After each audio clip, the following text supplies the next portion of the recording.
রাজ্য জুড়ে বিচার ব্যবস্থার ওপর কি বড়সড় হামলার ছক। মঙ্গলবার সাত সকালেই এক গুচ্ছ উড়ো মেল ঘিরে তোলপাড় কলকাতা থেকে জেলা আদালত। আতঙ্ক এমন পর্যায়ে পৌঁছয় যে মাঝপথেই থামিয়ে দিতে হয় শুনানি, খালি করে দেওয়া হয় এজলাস। কিন্তু কেন এই হুমকি? সুপ্রিম কোর্টের নির্দেশে বিচারকদের বাড়তি কাজের চাপই কি এর নেপথ্যে? দেখুন।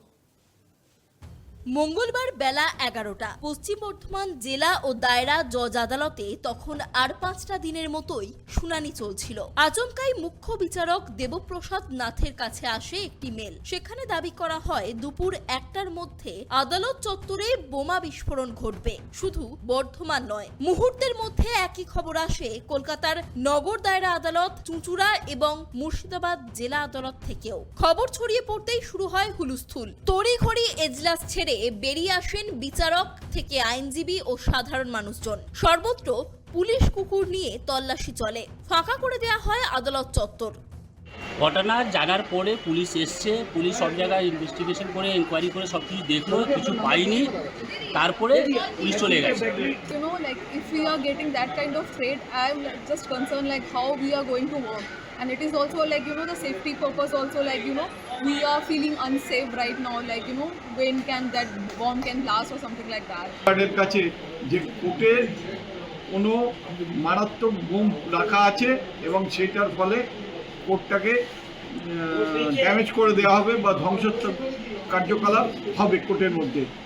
এই খবরটা পাওয়ার পর থেকে কলকাতা বোম স্কোয়াড, কলকাতা পুলিশের বোম স্কোয়াড ইমিডিয়েট সমস্ত পুলিশ নামিয়ে দেয় এবং চারিদিকে নিরাপত্তার খাতিরে চারিদিকে পুলিশ হয়ে যায়। হুগলির চুঁচুড়া আদালতে জেলা জজের কাছে আসা মেলে পরিষ্কার লেখা ছিল আরডিএক্স বিস্ফোরণ ঘটবে। চন্দননগর পুলিশ কমিশনারেটের স্পেশাল ব্রাঞ্চ এবং ডগ স্কোয়াড মেটাল ডিটেক্টর নিয়ে গোটা আদালত চত্বর চিরুনি তল্লাশি শুরু করে। একই মেল আসে দুর্গাপুর মহকুমা আদালত থেকে বহরমপুর, পূর্ব মেদিনীপুর সহ একাধিক জেলা আদালতে। সর্বত্রই চলে চিরুনি তল্লাশি, যদিও শেষ খবর পাওয়া পর্যন্ত কোথাও কোনো সন্দেহজনক বস্তু মেলেনি। আমাদের কোর্টের যারা জজ সাহেবরা আছেন তারা আমাদেরকে নির্দেশ দিয়েছেন নিচে চলে আসার। এই ঘটনার পর বিচারক থেকে সাধারণ মানুষ সকলের নিরাপত্তা নিশ্চিত করার আশ্বাস দিয়েছে রাজ্য পুলিশ প্রশাসন। মঙ্গলবার দুপুরে সাংবাদিক বৈঠক করেন রাজ্যের মুখ্য সচিব নন্দিনী চক্রবর্তী। বলেন, বিচারকদের সব রকম সুরক্ষা দেবে প্রশাসন। তারা যাতে এসআইআর এর কাজ নির্বিঘ্নে করতে পারেন তার জন্য সাহায্য করা হবে।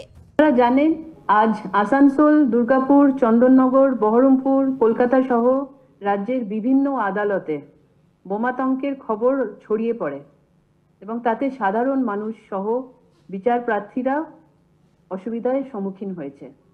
রাজ্য সরকারের তরফে পুলিশ ঘটনাস্থলে দ্রুততার সঙ্গে পৌঁছে যায় এবং ঘটনার তদন্ত চলে এবং তা মিথ্যে প্রমাণিত হয়।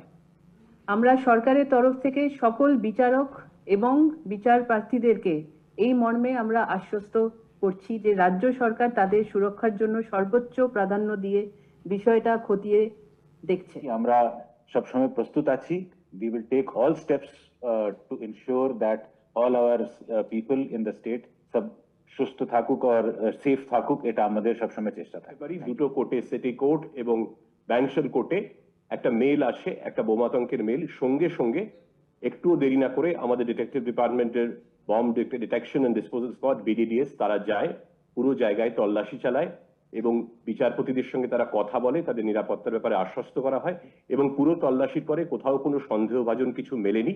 কিন্তু আমরা সর্বোচ্চ গুরুত্ব দিয়ে বিষয়টা দেখেছি এবং বিচার ব্যবস্থা এবং বিচারপতি এবং যারা বিচার প্রার্থী তাদের নিরাপত্তা আমাদের সর্বোচ্চ অগ্রাধিকার।